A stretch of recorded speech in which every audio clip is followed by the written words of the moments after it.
Once you've dropped your images into the import folder, they should be available to QromaTag within about a minute or so. Tap on the import button and you should see all of your images here. Now, if you don't see them, you can pull down on this gallery to refresh the icons. There are two modes that we can use when we start tagging our images. If you have a bunch of photos that were taken on the same day and place and contain the same people in them, you can do a batch selection to tag them all at once. Let's do that one first. I'm going to tap onto this batch button and I should immediately see these selection icons over each image. Just tap on the images you want to group together, and when you're done, tap on this tag icon down here. So this is the screen where all the magic happens. The first thing we're going to do is tap on the pink bar and go into online mode so we can say the date and place these photos were taken. Now, how we say this differs slightly depending on which language you chose in your settings. If you picked American English, you will give the month, date, and year followed by the place. If you picked any other language, including UK or Australian English, you would give the day, month, and year followed by the place. Here's another tip. Make sure you give full dates. We're embedding the capture date that we will be using to keep our photos in chronological order, and the standard requires a complete date. Now, if you're like me, you probably don't know the exact date that some of these photos were taken, so here's a trick I like to use.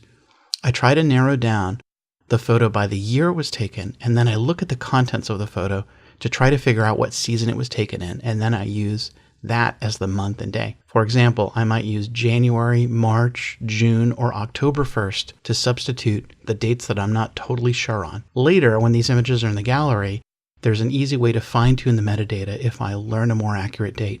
So this pink bar works just like Siri. You tap on it, it gives a little beep, then it turns green and starts animating. That's when you give the date and place. As soon as you stop talking, it will detect your pause and will try to recognize what you've said. Let's give it a try. April 15th, 2013, Eiffel Tower, Paris, France. So that's it. With that little phrase, QromaTag has created 6 important photo metadata tags you can use to find these photos by date, city, state, country, or even location.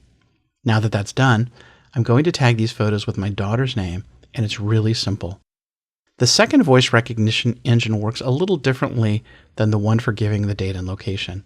When you're on this screen and the online recognition indicator is pink and not animated, there is a second voice recognition engine that is continually listening for the people names from your vocabulary. This area is called the voice control indicator, and it can help you increase your accuracy when you're giving people names. If the indicator is green, that means the name recognition engine is detecting silence, and this is the best time to give the first and last name of the person you want to tag. If this light is amber in color and you're not giving a name, it's most likely that you're picking up some background noise that might interfere with voice recognition. Wait for the indicator to return to green before you try to say a name.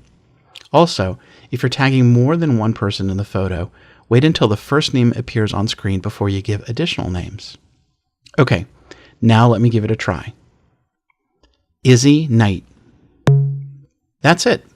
I've got the date, place, and people tagged for these 3 images, and now all I have to do is tap on this green chevron to apply the tags. Since I batch selected images, I should get a confirmation dialog, and as soon as I tap OK, these images will get tagged, renamed based on the date of the photo, and then moved from the import folder into the images folder. They will also get synced with iCloud Drive right away so I can see them on my computer. I said at the beginning that there were 2 ways to tag photos from the import screen. I just showed you how batch tagging works, and the other way is simply to tap on any individual image you want to tag and then tag them the same way we just did. From the metadata panel, you can swipe left or right to go between images in the gallery.